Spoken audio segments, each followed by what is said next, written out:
Hello, my name is Nelsa Forces. Welcome to our paper presentation, Teaching Students with Disabilities During a Pandemic, Impact on Special Education Teacher Candidates, Sense of Self-Efficacy.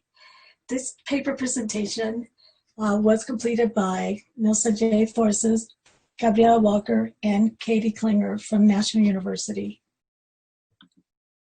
The context of the research was at a Institute of Higher Education, National University, and it included candidates from across the state of California.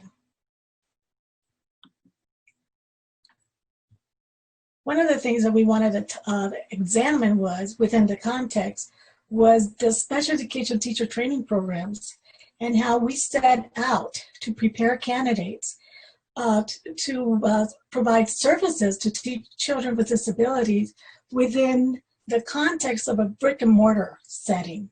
When we are doing the teacher training program, even though a lot of our courses are online, what's behind the knowledge and skills is directed to prepare these candidates to deliver the system face to face.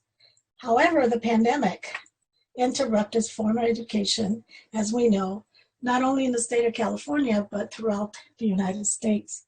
So this shifted the way that we deliver services in special ed from face-to-face, hands-on, to a online, almost with an emergency idea or a feeling about it that it's not normal.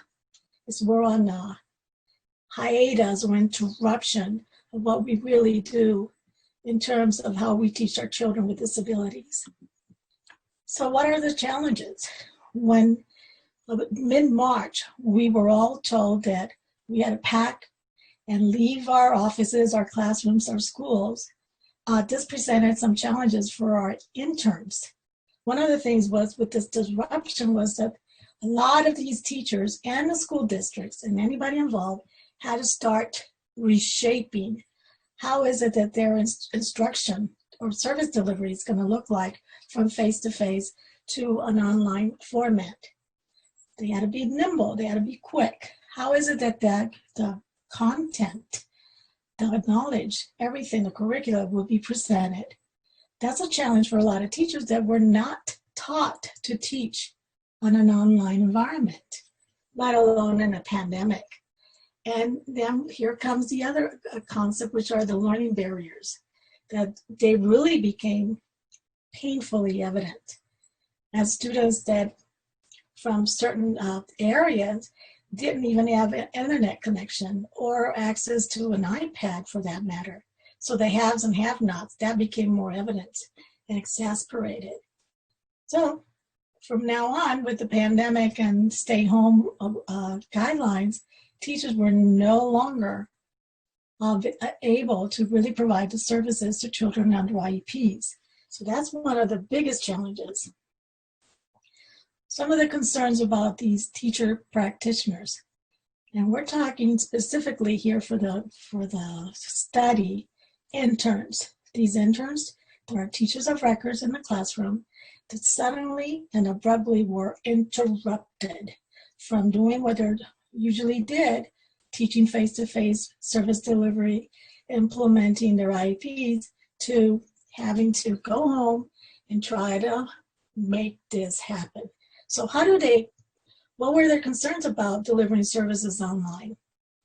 And how did that impact our sense of self-efficacy in terms that they very well knew that there's different service components in the IEP, service delivery, that were not going to be met within this environment?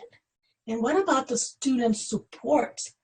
And the purpose of the study was to really look into SPED teacher candidates' perception of this impact of shifting from teaching children with disabilities in person, the way they were taught to do, to an online remote learning delivery. So we wanted to really unpack that. So the research questions that we set up was most of for front, what are the perceptions of SPED teachers sense of self-efficacy as a result of this shift from face-to-face to online?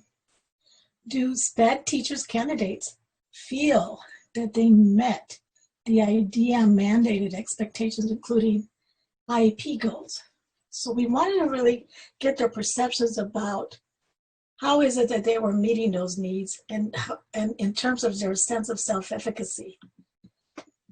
So we started drawing from different theoretical framework. We did an extensive lit review. One of them was critical intersectional analysis from Minish, and it really focuses on that accountability to people with disabilities. And we felt that that really would drive our research and align it with that theory. And of course, Bandura's theory of self-efficacy was going to provide some framework and guidelines for us. In terms of methodology, we based our methodology on grounded theory, and that was our approach. And we really wanted to spiral into this as we collected the data and design the methodology to look at how the survey that we designed was going to provide answers. And as we started to look at coding and look at themes that were emerging and revisiting the theories and the research about it that are connected to it, IRB was approved by National University. So the process included different phases.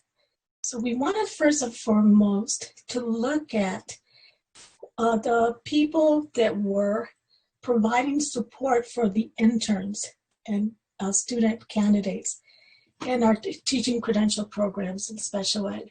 So that was our phase one. We wanted to look at the faculty, supervisors, anybody that was providing support for these teacher candidates and these interns. And we developed a survey. And this paper presentation is going to provide the findings from that phase one. Second phase for this research includes teacher candidates survey. We're going to look at and collect data from the interns that participated in these surveys.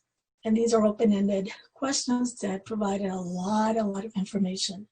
And the third phase would include the focus group via Zoom, and the participants from phase one and phase two, we're going to come back and ask some target questions for clarity and refinement of the themes that are emerging for the grounded theory.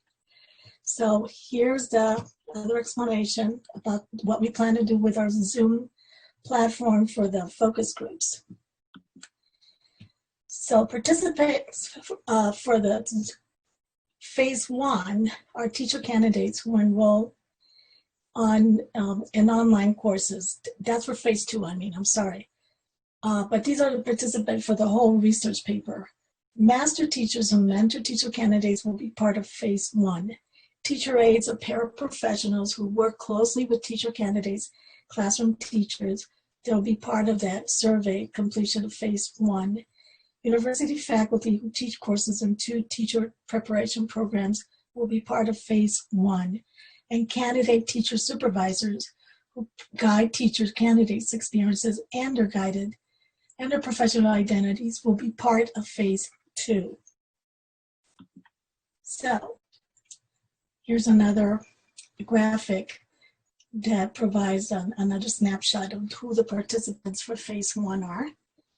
And the completion of that survey, we had a number of 88 participants. So I'm going to go over the survey questions that were included, that were open-ended in the phase one for the faculty.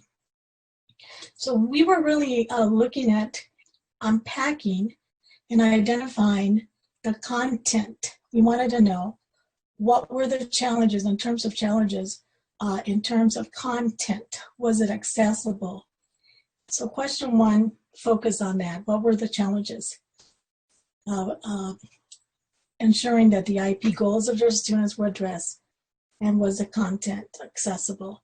Question number two, we want to look at the delivery.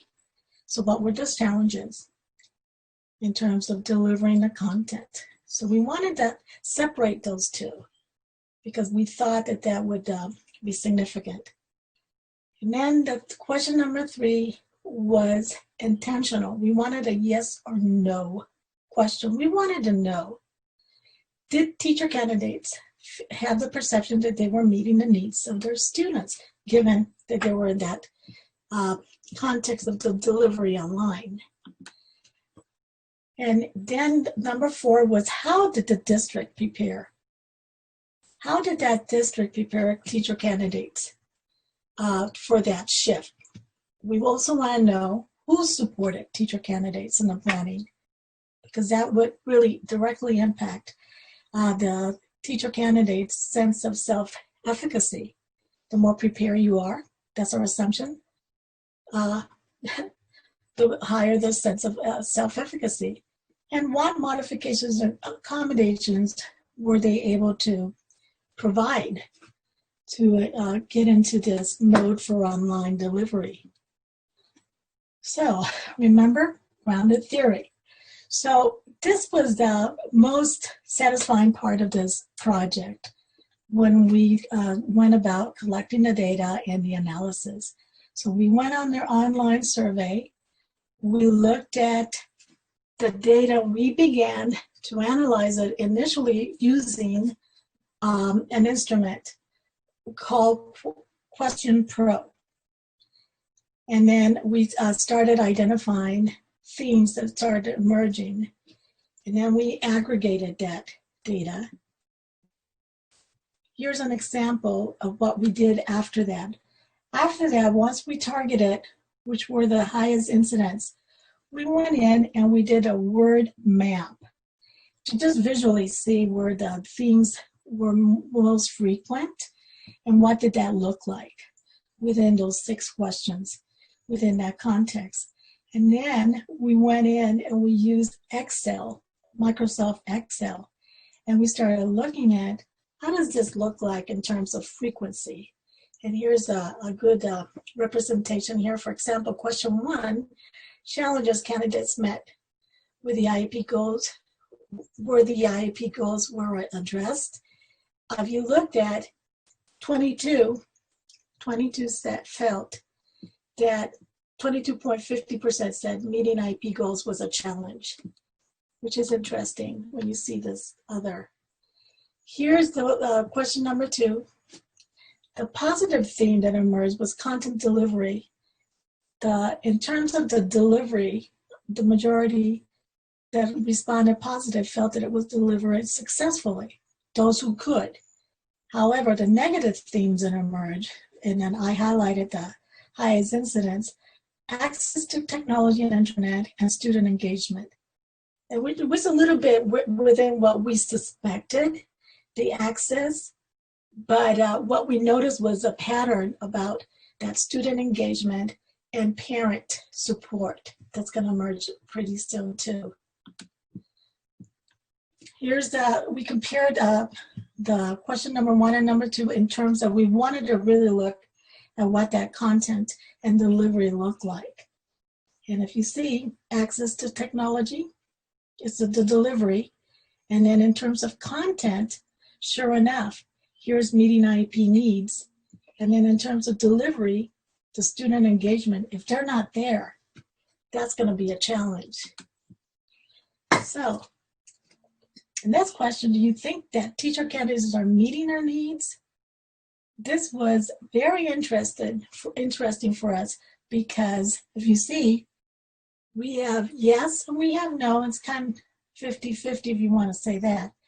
That was interesting, and what tells us is that this is one area that we're going to go back and unpack and search more.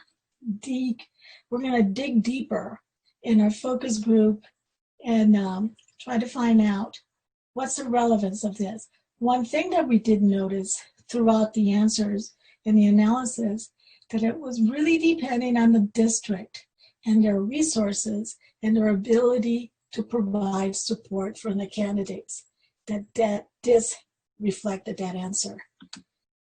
So how did the district prepare?